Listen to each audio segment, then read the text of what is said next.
can't see me. I'm okay with that.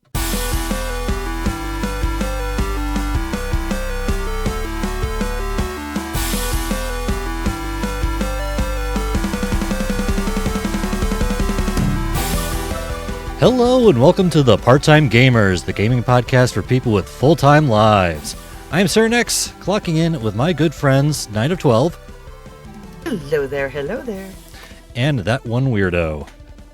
I just want you to all know I'm against water polo because I think it's extremely cruel to the horses. We'll go with that. I don't think that's quite how it works, but I'm not an aficionado of water polo. So she couldn't give me a courtesy laugh. She was just like, there's nothing good about what you're doing, Theo. Not now, not ever. My cat is being a problem. So. As long as we don't continue to get pumpkin spice kitten farts, we're okay. You still have it. Just in case. I'm prepared. The fact that that's a thing on the show is hilarious to me. Great name for a punk band. Pumpkin spice kitten farts. Now opening for Green Day. Pumpkin spice kitten fart. Oh man, it's been a bit. You know, I'm glad that we're back doing this. Took a break for the holidays, but we are back at this, starting up some new games, and we're gonna start this off with our icebreaker. Nice of you to drop by. Ha! Never heard that one before. And since I neglected to actually update our questions, I actually think I found one that we haven't done yet. It took me like 20 tries, but I think I found one. By the way, anyone out there listening to this, if you have a suggestion for an icebreaker question, please send it to us. Whatever our email is, which I've already forgotten because it's on here, parttimegamers.cast@gmail.com. You can go there and send us any suggestions for icebreaker questions. I'd be all for them. Anyways, the one that I got this week, if you could commit any crime and get away with it, what would you choose and why?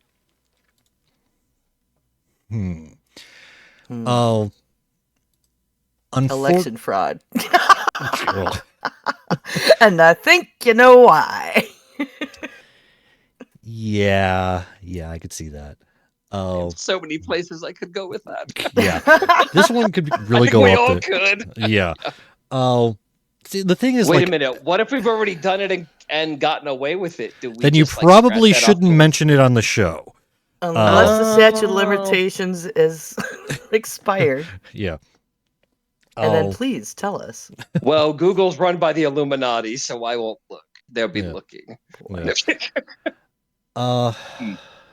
See, that's the thing is, I wouldn't go the violence route because I don't wish at least like significant pain on anyone. Like the worst that I'll get is like not naming any names, of course, Bobby Kotick, even though he's already gone, which should have been one of our news articles because, you know, it's great that he's finally out of there. But I thought I mentioned it. I'm pretty sure you did, but that he's gone as of the 29th. Oh, it's right. But we were doing the New Year's stream. Yeah, I don't think we mentioned it on the show. But like what I wished upon him was that he gets like stuck in the worst traffic ever with the most like gut churning diarrhea ever of his life. So he has like two options: either completely mess up the inside of his car, or take a crap on the side of the road. I like wish. So the crime you wish you could commit and get away with is specifically targeted biological warfare. We could go there, yeah. To the embarrassment, yeah, of a heinous person. Yes. Sounds shitty. Okay. It's like that is the extent of my malice. I don't want him to be hurt or anything, or like I just want him to be embarrassed to no end, and feel sorry for himself. Anyways, so yeah, like poisoning someone's food. So that happens. That'd probably be the crime that I wish I could get away with. I mean, is it poisoning or flavoring? Could be both. There's an argument that could be both. Well, it's all about how you phrase it. Like in the military, when I was active duty, We never stole anything from anybody. We tactically acquired through unauthorized means. Tactically acquired is a Oh yeah, great because I used to phrase. work with Intel, and I used to write like packages, and I used to write like all this kind of information, and I got unfortunately good at kind of writing what I like to call clinical BS. Like, and it's funny because people who have been like doing this stuff long enough, they'll read it and they'll be like, "So what you're saying is you stole it?" I didn't say we stole anything. Just read what's in the report. Well, it sounds like you stole it. I'm like, well, depending on how you say it out loud, I'm sure it sounds like a lot of things. Yeah. Oh. Yeah. Although Let's see. I'm wondering, like, if there would be like, there's actually a MythBusters episode, or not MythBusters, film sack, or not, get the film theorist. Too many words in my brain not working right. Film theorist episode, where their whole thing was like how to win the purge. And their whole thing is like, well, it's like if you kill someone, it's like you're only clear for that day, so they can come back at you the next day and all this stuff. So like their whole theory for winning the purge and like making a ton of money is just going around and collecting all the corpses and sending them for organ donations, and just selling them for organ donations, because it's not technically illegal. So there's no like legal ramifications of it for that, and they would make a bunch of money off of it. When you can absolve guilt pretty quickly too, it's just like, do you feel bad about killing this person? Maybe I did, but you know what? Little Cynthia got a new kidney. Yeah, That's like, right. Take that, Make-A-Wish Foundation, huh? For the children. Yep. The Purge for the children. Nice. Yeah. Well, and it's like that old adage. It's like, well, the Titanic was terrible for the people who were on it, but it was like a miracle for the lobsters they were going to cook.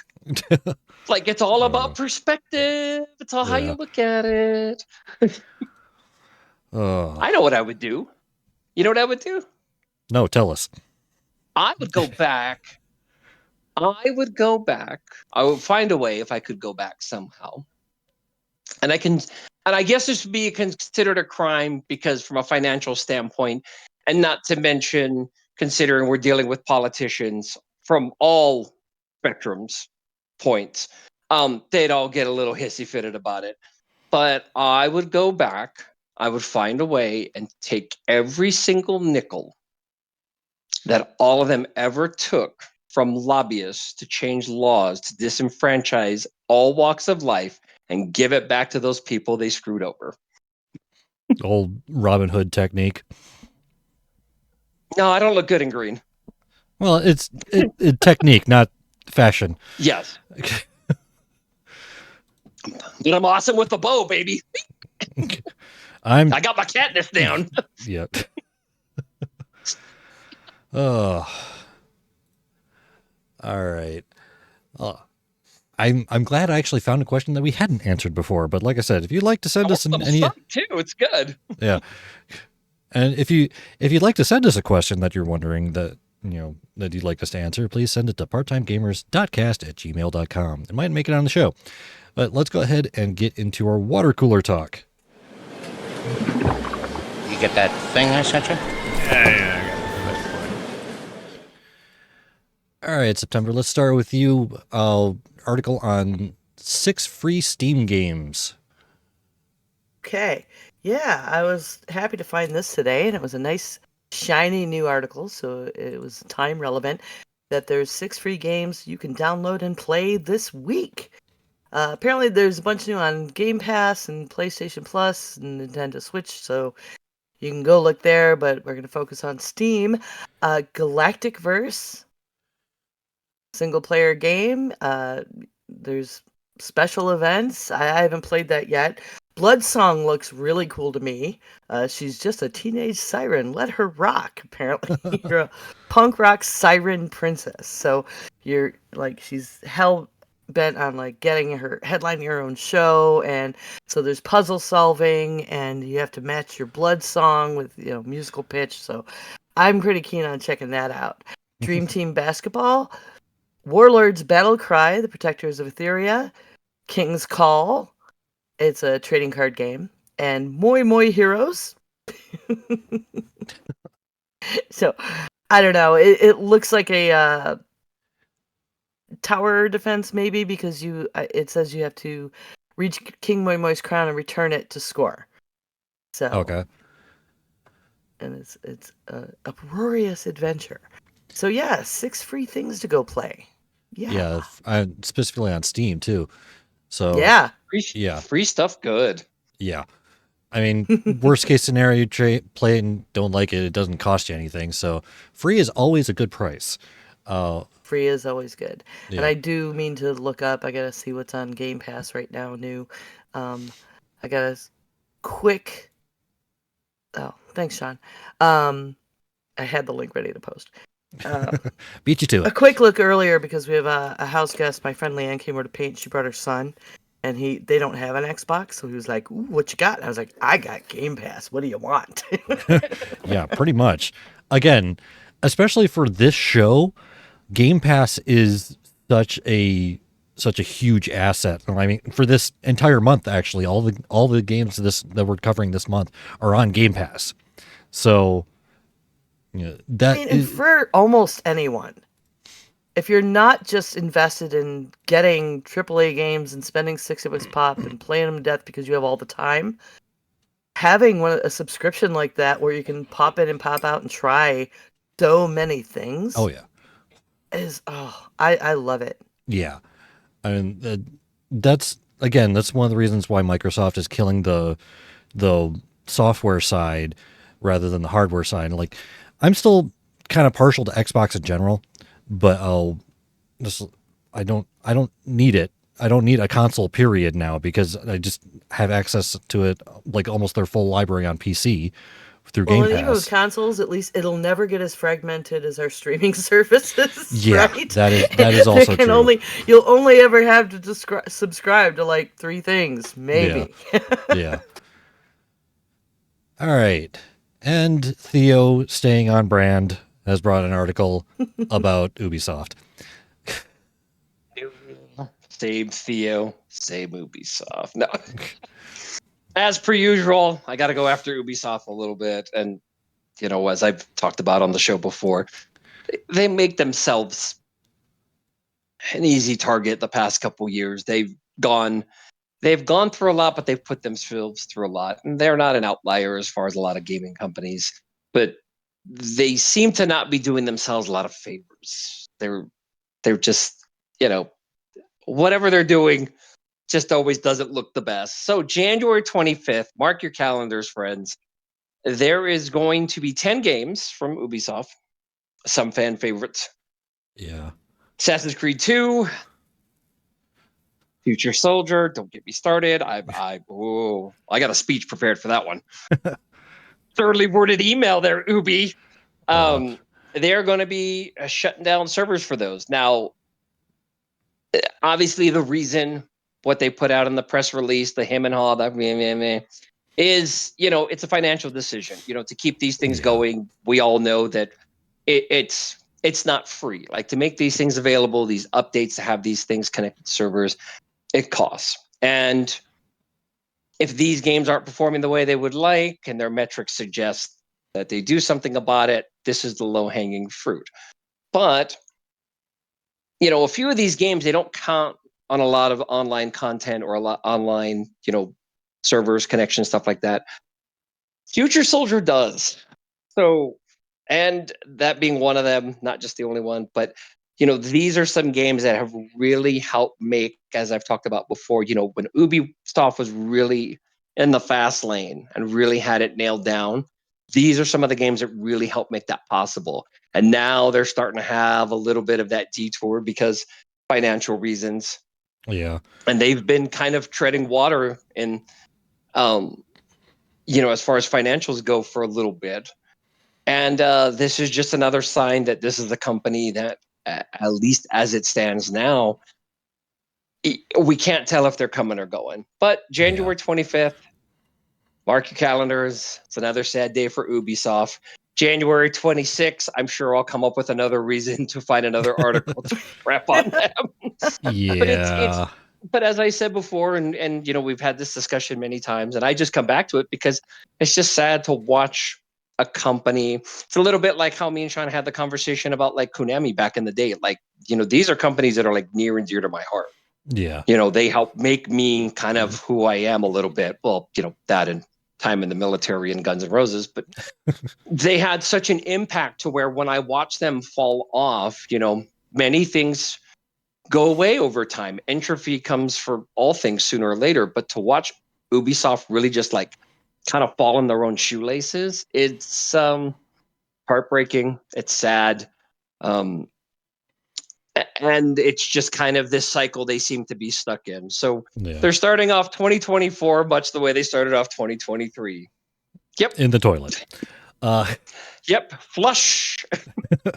I mean, that's also not too dissimilar from like recent Blizzard stuff. The only difference is like Blizzard's been successful almost in spite of it. And the biggest factor of all of that is finally gone. Yep. I don't know if anyone heard. Bobby Kotick is gone. So Golden shower parachute. yes. You have no idea how glad I am that stuck with you. Yes. The first time you said it, like I think I remember like hurting something internally because I laughed so hard because I had never thought of that. I'm like, that's good. Yeah. I'm keeping that. Yeah. But I think, and I agree with you. Like Activision, I mean, somewhere in between, they found the blueprint. Yeah. And hopefully Ubisoft has. They just haven't shared it with the rest of the class yet. But it's just really unfortunate to just see these kind of changes. But they feel like treading water. It's not like, hey, what's the new big thing? What are you throwing everything at? Like, you used to be bold. You used to really take chances and take leaps, and you were rewarded for it. And you stopped being that company, and now it just shows. Yeah. So, well, hopefully there's a turnaround at some point once things get figured out. But don't worry, I'll let you know if there is. No doubt. I'll be that guy. Yeah. All right, but on the subject of Blizzard as well, well, the subject that I brought up, not what Theo was talking about, but anyway, worst segue ever.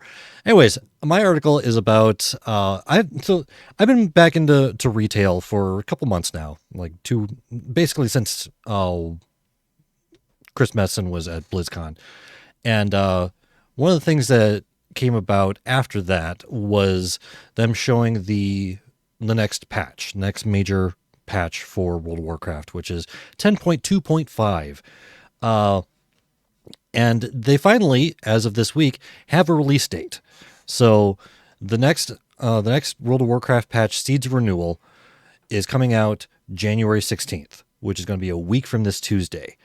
And I personally am very excited about this because two main features, two main reasons why I'm excited about this patch. First of all, dragon riding is going to be everywhere you can fly, which I think is great because that means I only need to have one mount on my hotbars. I don't have to switch between different mounts, depending on where I am in the world. I like that. I actually really like the dragon riding. It feels really good to fly around that way. The Dragonflight follower dungeons is the other thing. I typically play solo. I'm not part of a guild. I'm in the Filthy Casuals community, but not really part of the guild. And just being able to go into these dungeons, because I have not gone into like any dungeons in Dragonflight. Because I don't really feel like going with randos and no one else is available at the time. But being able to go in by myself and just see the story, be able to play the content and stuff like that at my own pace without fear of messing up someone else's day because I don't know a mechanic. I'm really looking forward to that. So yeah, that officially comes out like in their wording the week of January 16th, but the 16th is refresh day so Yeah, reset day. it's Tuesday. Yeah. So I'm really looking forward to that. I'm Update pretty day. much all in on World of Warcraft now. I'm like to the point where I've been gathering up heirlooms, like the heirloom gear, so that when I start doing alts, it makes it a little bit easier to level them up. Nice. So that's what I've been doing for like the last month or so, is just gathering up all that stuff. I want to get back in now he's gone, but I finally started The Baldur's Baldur's Gate Gate. 3, so Yeah. So we'll see that's gonna you. keep me plenty busy for a while. We'll see you, what, 2026 or so, something like that. Yeah. Somewhere around there. Let's get that on the calendar. Yeah. There we go. Yeah. Well, yeah, man, I still need to finish my playthrough of Baldur's Gate 3. The biggest problem I have, like, I have no problem with looking up spoilers and stuff like that, and so I know like the potential endings of some of the characters. And seriously, one of the reasons why I stopped playing Baldur's Gate 3 was because there's a possibility of Karlach dying, and she is by far my favorite character of the entire game. And So I know I'm headed back to Azeroth eventually because I reconnected my Razer yeah, for Baldur's Gate, because playing it on the Apple mouse was not working real well. yeah, The controls are weird enough. Can I tell you how the thing I like least about Baldur's Gate is the navigation and the camera and stuff for the open world Yeah. is kind of sucky. that can get problematic at times. Yeah, and it was impossible with that mouse. So Yeah, a little better at least with the Razer, and then yeah. But Cool. that's I bought that for World of Warcraft. Yeah. These suckers last. Can I tell you? I played with this for years and Yeah. years. Yeah, I don't have a Razer, but I got a Red Dragon mouse. I actually recently bought a Red Dragon wired gaming keyboard too. Ooh. The funny thing is, Yeah, I I got it with the primarily intention to like program all these buttons.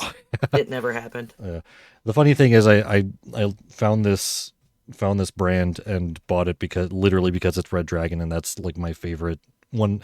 I have an unhealthy fascination with dragons in general. And red is my favorite color. So you name your company Red Dragon, I will buy from it. Anyway. Well,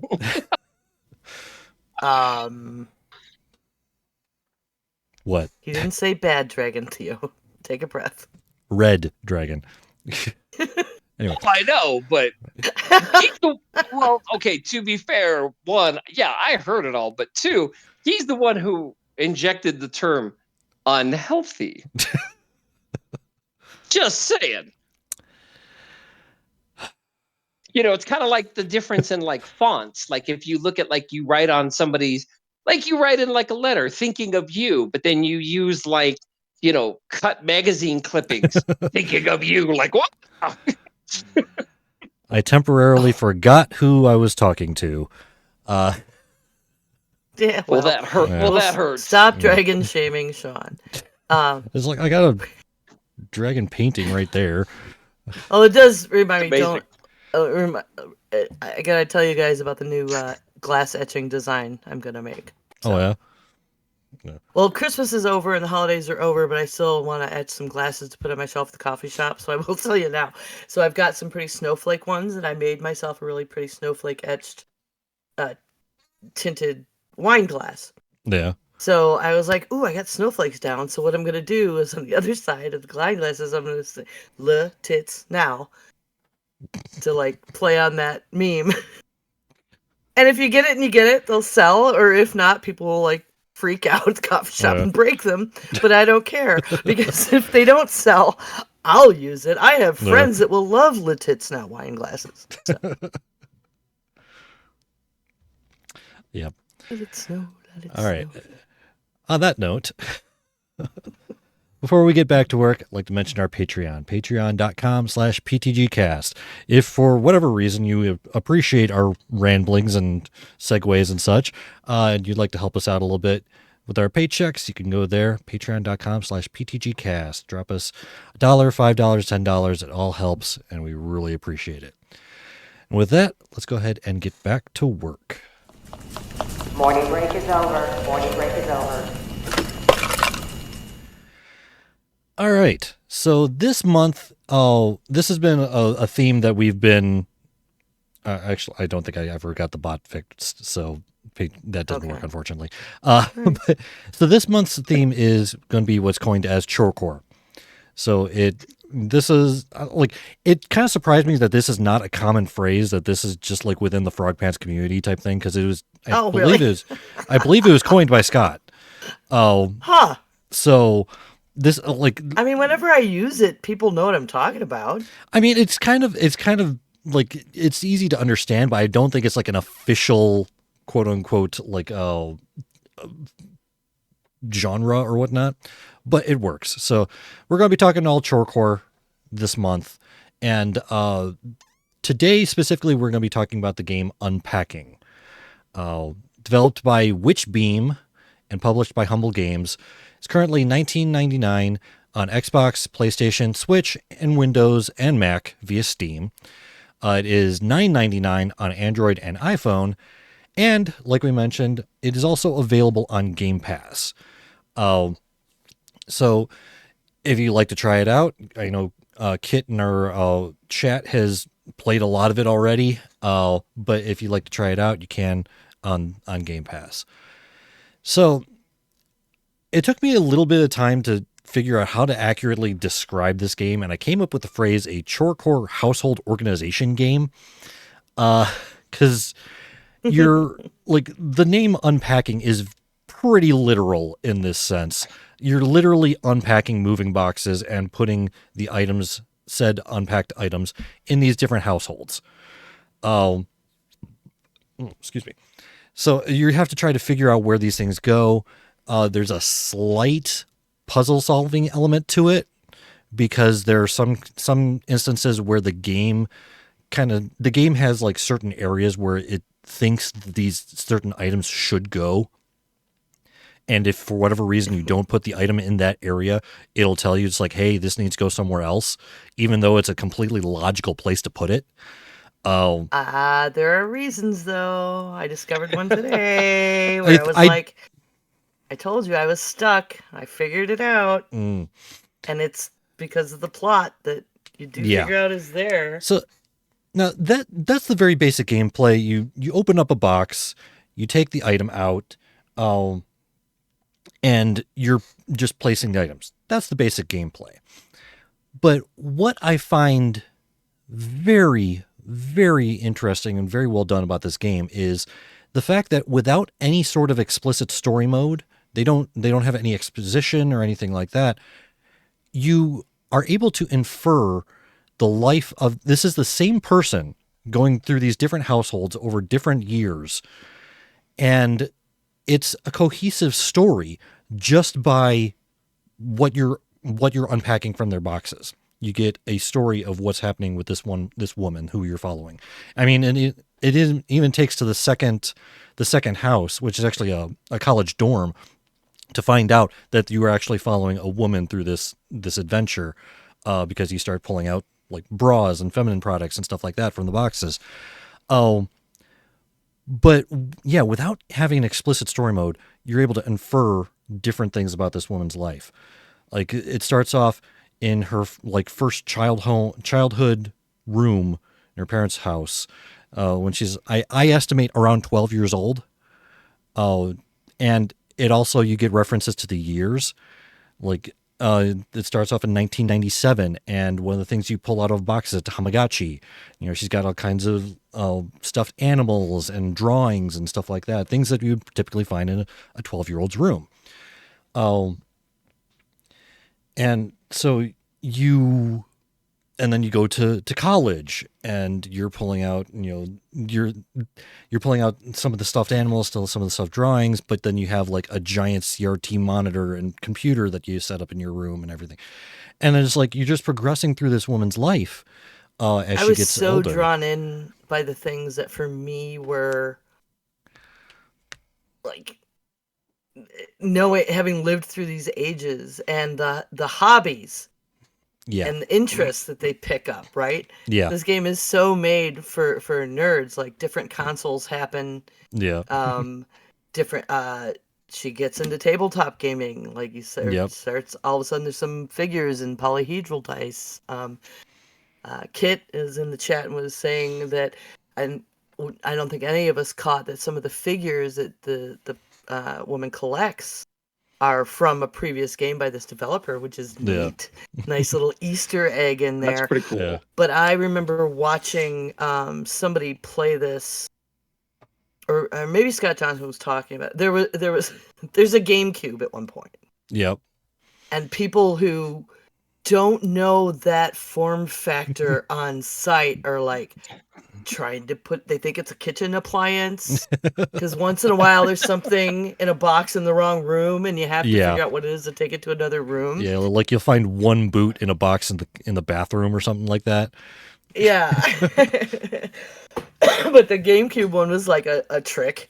I just unlocked like 2013, but there was like, oh, it's a Wii remote, like the Yeah. the long skinny, and at that point I think she's got 2 consoles, and when you're putting stuff on shelves, like there's different. She gets into drawing. You can Yep. see she becomes an artist Yep. by the different collections of things. And I think at one point she at least was rooming with a cosplayer, because there's one house that has like a big mannequin that has like a Sailor Moon outfit on it that someone was working on. Yeah, and she's got a sewing machine eventually. Yeah. So there's some sewing, but there are things that get relegated too. Like Yeah. there's so much inference of plot that it's just this chill music and you're unpacking boxes. And I'll tell you, in real life, I hate packing. Packing sucks. Yeah. Unpacking, I love. Like you go to a new place and you're creating a new space. Yeah. And this game gives you that, but you can infer things about this life that just fill in the blanks. Like there's a ukulele. And at first it's in a more prominent position, but in later years, the place to put it ends up, on the top of a bookcase. And Yeah. you can infer that, like, okay, she kind of gave up on that, but has more markers and a new desk easel. Yeah. Like there was another notable one that haven't actually played through it. I've watched gameplay of it. But there was one point where I think it's like maybe in the 4th one where you can tell that she's moving in with a guy. And even once you complete Yeah. the level, it has a little, like a journal entry or whatnot that shows a picture that says, can't believe I've moved in with him, is the caption. And one thing that was made note of in that is she graduated from college. She has a framed diploma and everything that in almost every location you can proudly display on the wall, like you should, except at this guy's place. The guy's place, the quote unquote correct place to put it is underneath the bed, which means that this guy, just by that fact, you can infer that, okay, maybe this guy is a little bit too controlling of her and doesn't want her achievements on display to make himself feel good. Oh, you're still muted. Yeah, this game's got some There you subtext go. that I didn't really see coming. So the first thing I thought, like, first of all, the game, like visually, it's adorable. I mean, that's the best Yeah. way I'm going to put it. It's very like it's very inviting and it's very sweet. And my girlfriend actually got to mess with it a little bit today, and she really enjoyed it. And what was kind of the weird trade-off, like I this is one of those kind of games like, oh, this is a game, like people do this, and it's kind of like enriching to see that like anything can have like enjoyment and strategy. It's a matter of how you set it up and apply it. Having said that, there's another part of me where my OCD kicked in, and it's like, hey, why is only one of those there? Where's this? Yeah.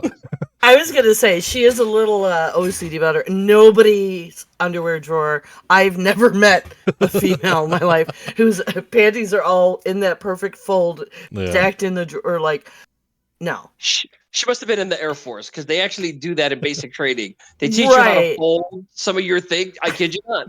They teach you how to fold certain things. It's an attention to detail thing. They Yeah. I basically get it. I worked in a hospital Yeah. laundry. It's crazy though. It's one of those things you're like, yeah, but like with the OCD stuff in the game, I'm like, hey, that doesn't go there. And then after a while, like 5 minutes in, I'm like, it's just a game. Okay, so I can do Take your spoilers, pills. right? Because Yeah. this game is plenty old. So the good news is that she does break up with the boyfriend. Yeah. That's the And very then next she one moves is back to her parents for a little bit. yeah. And then when she's getting her new place again, that's the place I had gotten stuck because I had one damn picture I couldn't place. Oh, I know exactly which one it is too. Yeah, and I was like, oh, yeah. And it was, what the hell? It should go there. There's this corkboard and all the pictures are there, and it took me way too long to realize there's not a push pin in that photo. You have to put that photo in the cupboard. It's the X. Yeah. Yep. Yeah, you have to And there's it's one like, look at her moving on. Yeah. And now I get to move to the next part of the game. Yeah. But Let's just get Everybody past that moves on creep. together. Look. and again, that's And her diploma's back on the wall. yeah. It's like that's the thing is these little details that are just so deftly put into this. And again, there's nothing explicitly said. Everything of this story is inferred. But you can still just infer things so well just by the placement of items. It's like, again, like the fact that the only place you can put the diploma in that guy's house is underneath the bed. The fact that the place that you put the photo of the guy is in the cupboard where it's hidden. So And sometimes it puts stuff like under the pillow. yeah, like she has and that's another Her thing. diary. There's Which is recurring little, items. So I think it's kind of cool the fact that there's recurring items and that they show age as well. Like there's this one stuffed pig that I think goes with her pretty much the whole. I don't know if it's the whole game, but at least like to the point where I got. Oh, and it starts showing age. It starts getting dirtier. There's like a cut on it at one point. There's the chickens, I think that were mentioned that keep showing up, and I think she keeps many adding to them. chickens. Yeah. The chickens she's collecting, she's gotten rid of some of the stuffies, but those are the ones she's holding on to. Like, I really like her, and we have the same hobbies. I would help her unpack anytime. Yeah. But again, overall, it's a very relaxed game, and it's not super long either. I think you can play through. Well, yeah, I'm pretty sure you can play through the whole game in a couple hours, even if you're like 4 super tops. even if you're super OCD. But it just. I keep on saying the same thing. Just like the fact that they have such good inferred storytelling in this game is phenomenal. I think it's just so well done for that element alone. For me, Even like a name. Yeah. Like how crazy, you don't have a name, but you know how their fashion sense progresses. Yeah. You know what kind of jobs and hobbies and sports or whatever they get into and leave, like their whole life story. Yeah. And I do think that it is kind of a touch the nerve. Yeah. Yeah.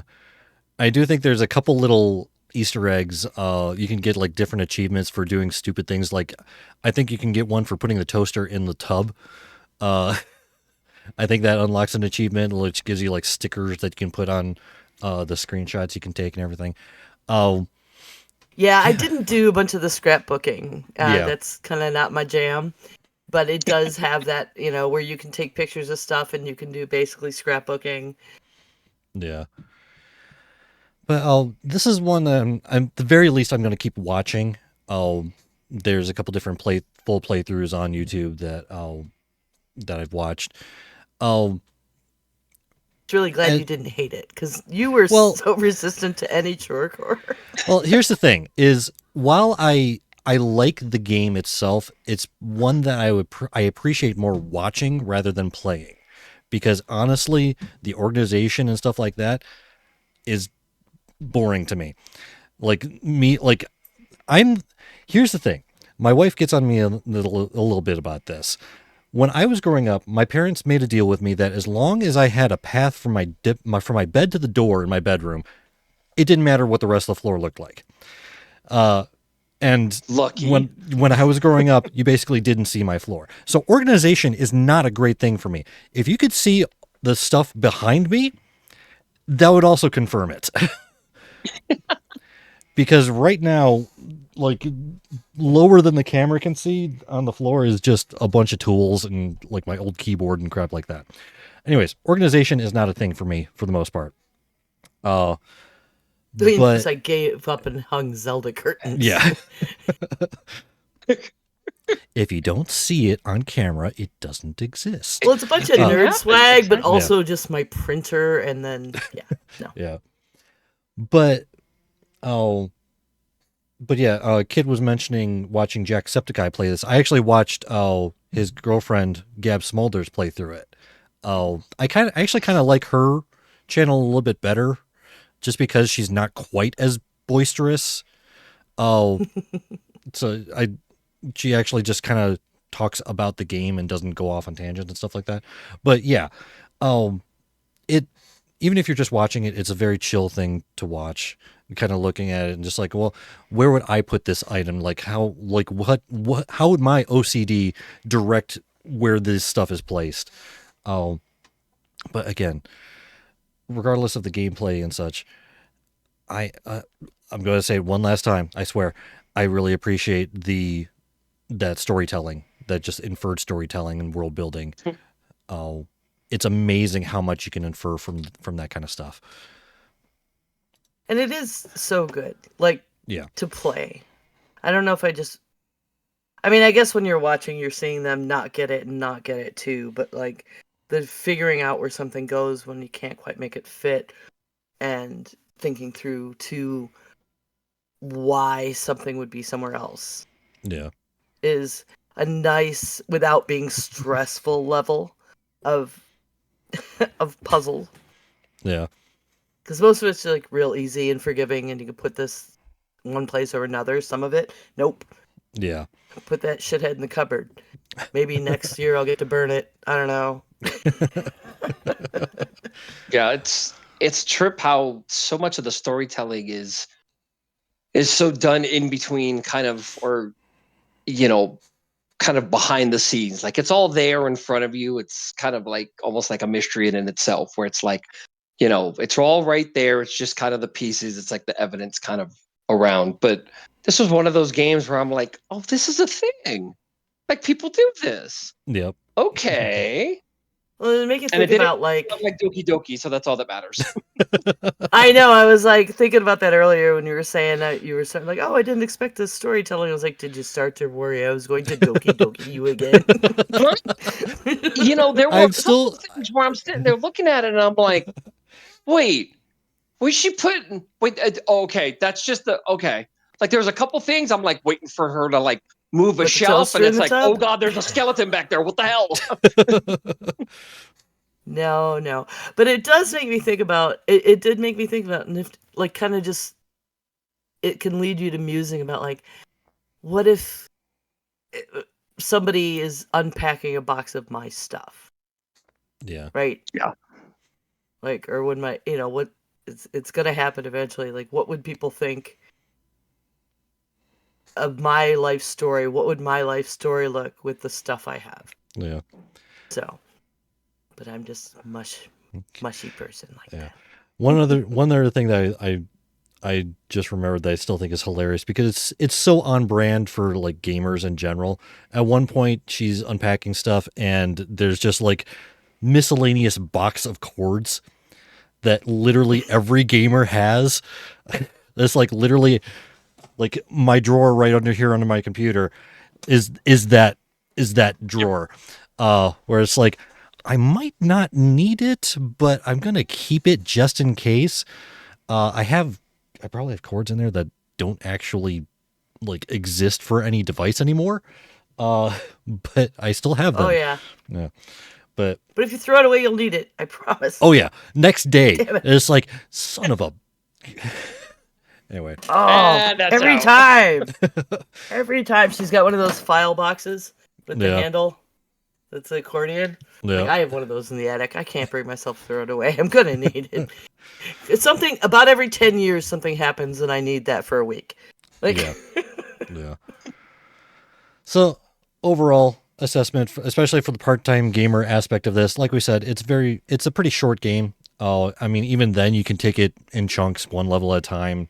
You know, play like a level in, probably less than an hour, depending on how so OCD you are. relaxing. Yeah, it's I pretty love the relaxing too. music. Yeah, that's another thing is The score was wonderful. yeah, it's another one of those just relaxing elements of the game. It's not a threatening game at all. It's if you want something to just Yeah. fill a little bit of time and not necessarily have to think too hard about it, and just it's chill. That's the word for it, is just chill. I have a So couple ponder moments, but yeah, for the most part, it's just, oh, this is yeah, nice. Get some chamomile tea. This is nice. Get in my Golden Girl snuggie. yeah, And clever yeah, Yeah. with that behind the scenes storytelling. Like, yep, it's a good one. yep. And it's on Game Pass, so it's always worth a shot. All Yes. But with that, I think we've covered it pretty well. So everyone, if you like what you've heard and you'd like to help us out, you can give us a review over on Apple Podcast. You can follow my Twitch and/or the YouTube channel. I did start something that I forgot to mention is I am now officially on Twitch and YouTube. So we're gonna have I'll start doing the video archives on YouTube as well. So we're gonna have that too. Or you can follow either of those channels for live recording Sunday nights starting at 9:15 Eastern time. Or if you'd like to help us with our paychecks, you can become one of our patrons over at patreon.com/ptgcast. And on that, I would like to mention our board member, Stephanie Hurst. Thank you very much for supporting us at the board members level. If you'd like to contact us, I've been mentioning it a couple times now, parttimegamers.cast@gmail.com. Please send us suggestions for icebreakers. I would love some. Yep. Even if it's something you just personally want us to expound about. I think that's actually a word. Please you can send it there and we can get it on the show. All right, everyone, thank you for listening. Smacking my mic for no reason. Join us next week for our discussion of, I forgot what we had next week. I believe it is, Power Wash Simulator. We're going to be continuing our theme of chorecore games. And this is going to be an interesting one. I can already tell. But yeah, we're going to be talking about that next week. I'm Sean. You can find the show and the rest of my work, links to my socials, the Twitch and YouTube channels, and the Apple Podcast listing using the link bit.ly/CI Productions. September, where can people find you around the internet? Well, the easiest thing to do is go to 9of12.com. That's NINEOF12.com. And Please, while I'm still on that, go to your podcatcher and search for Tipple Theory, because my new podcast is out. So that is officially launched, correct? Yep. Awesome. Yes. Yeah, check out Tipple Theory. One episode out. Actually, the second episode will be releasing today. So. Sweet. And Theo, where can people find you around the internet? I mean, wait, what? They can find me at swellcast.com under That One Weirdo.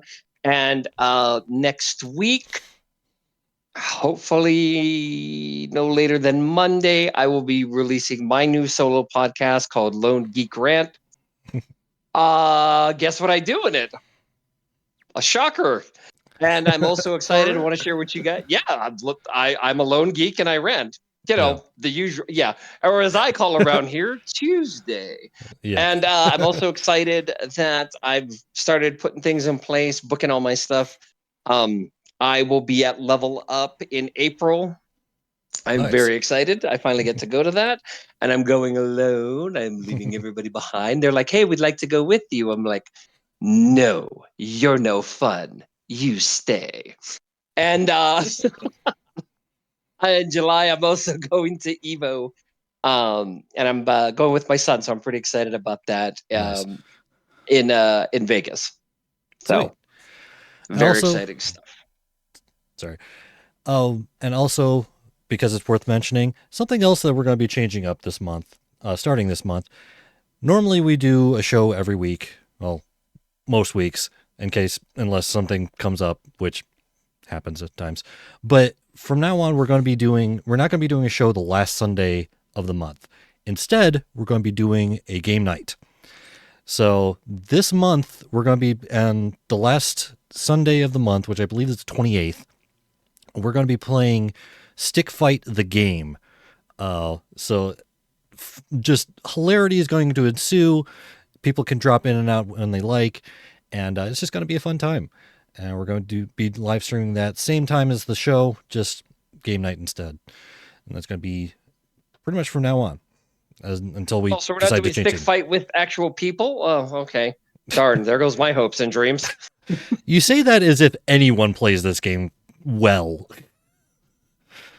Well, it's not about the actual technique. It's kind of like when you were pillow fighting as a kid. You knew you were going to get whacked. You just had to get one good one. Just all that mattered. It's not about technique. It's about just getting there. Yeah. So Stick Fight is available on Steam for I think $5 now. I think during the winter sale it was down to $2. So just if you'd like to join us on that, you can go ahead and get the game, prepare for it, and go from there. Stick around for that. Yeah. So really looking forward to that, and like I said, we'll keep doing that from now on. But anyways, until next time, everyone, we are the Part-Time Gamers clocking out.